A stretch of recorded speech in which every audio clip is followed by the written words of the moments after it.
Hey guys, today we will discuss how to quickly change the color in Photoshop. So let's begin. So सबसे पहले आपको अपनी layer की copy बना लेनी है. तो let's pressing the Ctrl J, you will make a copy and then you go to the select option and select then subject.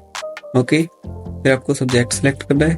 Then after selecting the subject, you will go to the here and then hue and saturation. Then आपको hand tool पे जाना है और अपने according colour select करना है जो आपको चेंज करना है. चेंज करने के बाद आपको यहाँ पे एक ड्रॉप्स दिखेगी. तो let's go to the plus drop and select the colour you will change and then selecting the colours.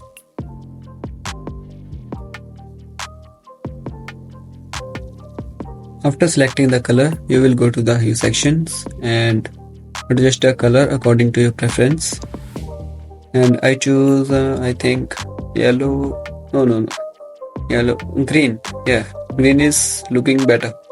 So by following these steps you can quickly change the object color in 1 minute. So I hope this video is helpful for you.